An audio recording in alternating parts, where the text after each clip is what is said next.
সত্যজিৎ রায়ের প্রতিদ্বন্দ্বী ছবি দিয়ে টলিউডে পা রেখেছিলেন বিপ্লব চট্টোপাধ্যায়। তারপর দীর্ঘ 5 দশকের কেরিয়ারে অগুন্তি বাংলা ছবিতে কাজ করেছেন। 8-9 দশকে বাংলা ছবিতে খলনায়কের ভূমিকায় একচেটিয়া আধিপত্য ছিল তাঁর, কিন্তু সেসব এখন অতীত। 78 বছর বয়সী অভিনেতা এখন নানা রকম বার্ধক্যজনিত অসুস্থতায় কাবু হয়ে পড়েছেন।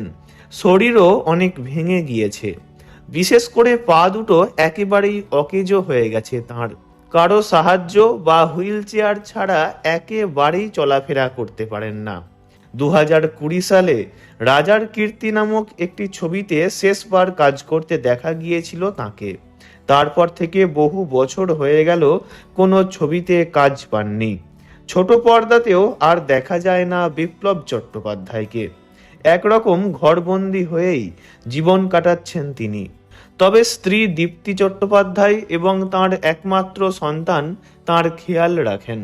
গত বছরের মাঝামাঝি সময়ে একটি ভিডিও ভাইরাল হতেই নতুন করে আলোচনায় উঠে এসেছিলেন বর্ষিয়ান অভিনেতা বিপ্লব চট্টোপাধ্যায়। একসময় পর্দায় যার উপস্থিতি ভয় ধরাতো, সেই মানুষটির বাস্তব জীবনের শারীরিক অবস্থা দেখে বহু দর্শকের মন ভারী হয়ে উঠেছিল।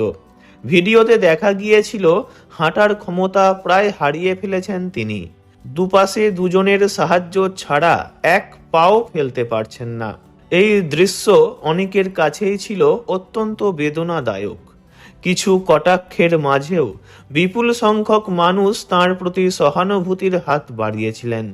নতুন বছরের শুরুতেই বর্ষ সেরায় বর্ষ শুরু সিনেমার সমাবর্তন 2026-এর অনুষ্ঠানে বিপ্লব চট্টোপাধ্যায়ের উপস্থিতি তাকে আলোচনার কেন্দ্রে নিয়ে আসে।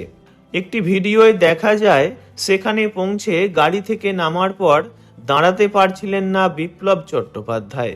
সঙ্গে সঙ্গে হুইল চেয়ারের ব্যবস্থা করা হয় এবং তিনি হুইল চেয়ারে বসে গন্তব্যে পৌঁছান। হুইল চেয়ারে বসেই তিনি পুরস্কার গ্রহণ করেন।